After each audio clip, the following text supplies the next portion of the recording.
Bonjour à tous, alors vous connaissez déjà les batteries de secours, ce sont ces petites batteries qui vont permettre de recharger partiellement votre téléphone pour pouvoir quand même passer un appel. Vous avez ensuite les batteries d'appoint, un peu plus grandes avec aussi plus de capacité qui vont permettre par exemple de recharger plusieurs fois votre téléphone. Et bien là on est sur un modèle encore un peu plus grand, c'est ce qu'on appellerait une batterie nomade. Celle-ci a une capacité de 26 400 mAh.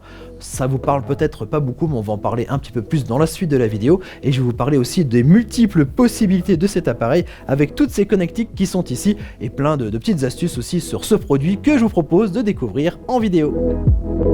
Alors est-ce que vous êtes prêts à faire des mathématiques et parler un petit peu de chiffres? Je vous ai dit en introduction que cette batterie avait une capacité de 26 400 mAh. Ça correspond à quoi? Eh bien c'est hyper simple, on a une donnée de puissance, les 26 400 et la durée pendant 1 heure. C'est-à-dire que cette batterie peut fournir cette puissance-là donc pendant 1 heure. Elle peut fournir la moitié de cette puissance, donc 13 200 mAh pendant 2 heures, ou alors le quart de sa puissance pendant 4 heures et ainsi de suite. Alors ça va permettre de savoir tout ce que vous allez pouvoir charger et combien de temps vous allez pouvoir utiliser cette batterie en fonction des produits que vous allez brancher par exemple dessus.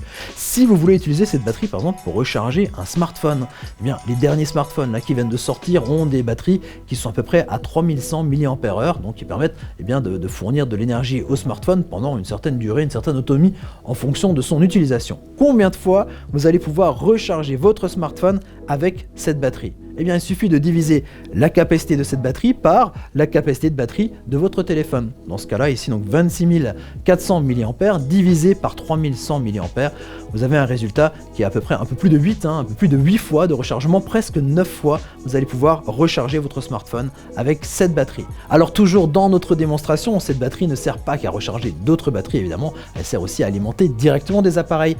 Dans notre exemple, par exemple, on peut utiliser ici ce projecteur LED. Projecteur LED qui fonctionne sur du 12 volts et qui nécessite 5 ampères.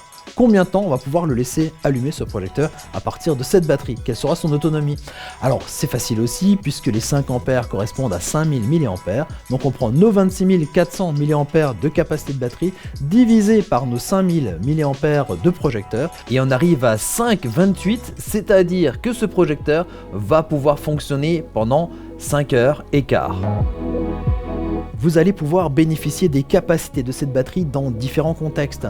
Soit en cas de panne de courant, et là c'est toujours très profitable d'avoir une source de courant, soit parce que vous êtes toujours loin d'une prise de courant, en vadrouille, loisirs, sortie, camping, photographe pour alimenter des projecteurs comme ça en pleine forêt. Et bien grâce à cette batterie, vous allez pouvoir le faire. Et ce que vous allez apprécier, c'est le fait qu'elle soit très compacte. Et ouais, elle est très petite et surtout elle est très légère. Elle fait à peine 1,2 kg, donc assez légère. On peut la trimballer facilement avec soi, la mettre dans sa voiture, la mettre dans un sac à dos ou dans un tiroir au cas où.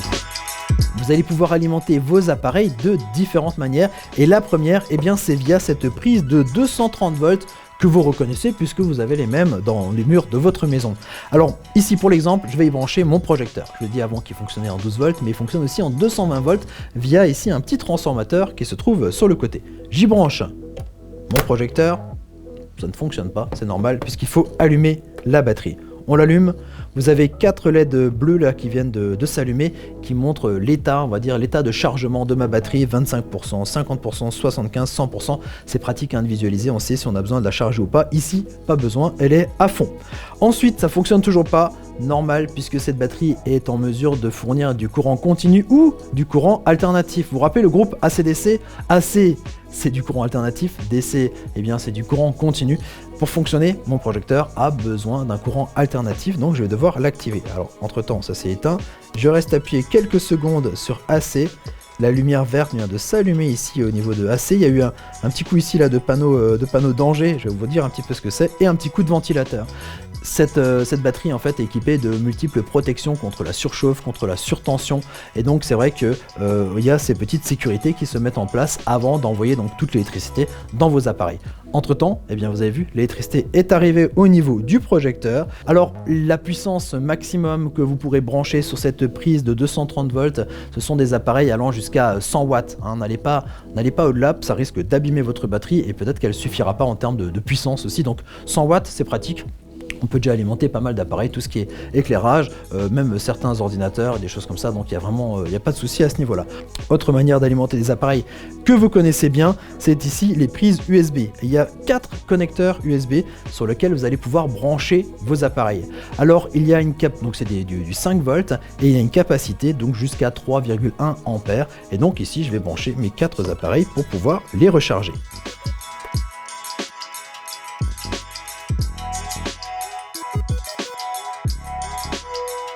Et enfin, le dernier mode pour connecter vos appareils afin de les alimenter se fait ici via cette connectique, ce connecteur DC, le connecteur DC en 12 volts, DC, eh bien, comme courant continu, donc pour pouvoir alimenter différents appareils en courant continu. Alors il y a souvent des appareils mobiles nomades, mais là pour l'exemple je vais utiliser ici ce projecteur. Je vous avais dit avant, par exemple on pouvait le brancher en 220 volts, donc là j'ai enlevé le transfo donc qui permettait de changer le courant donc pour le passer d'alternatif en continu, et là je vais le brancher directement en continu, donc ici avec une alimentation alors à 15 volts.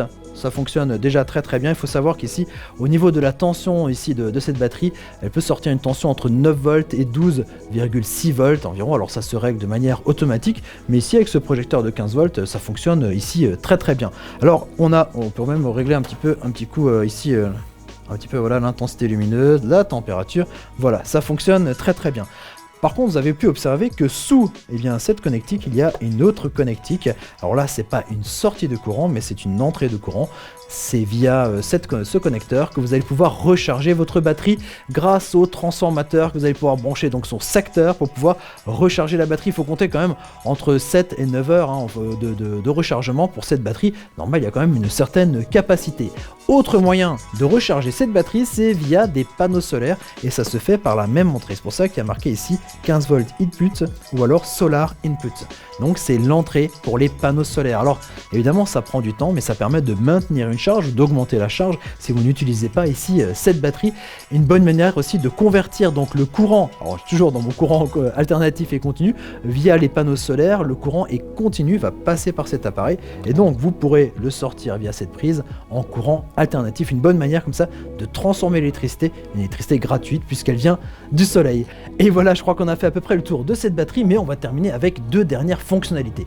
La première est un peu curieuse, elle se trouve ici sur le dessus, là sur la poignée, c'est une boussole. Faut-il orienter la batterie dans une direction plutôt qu'une autre? Je ne sais pas, sauf si on se dit que cette batterie va vous servir pour du camping ou pour de la randonnée. Donc non seulement vous aurez de quoi recharger votre téléphone portable, mais en plus vous aurez une boussole pour vous orienter. C'est un peu curieux quand même, voilà. Mais c'est vrai qu'il y a par contre une autre fonctionnalité beaucoup plus pratique, c'est via ce petit bouton qui allume ici une lampe LED. Et si vous avez fait du camping, de la rando, et si vous vous servez de cette batterie comme une batterie de secours en cas de coupure de courant, vous allez vraiment apprécier cette lampe de poche LED. Et moi je vous dis à très bientôt pour découvrir d'autres objets techno. Ciao ciao.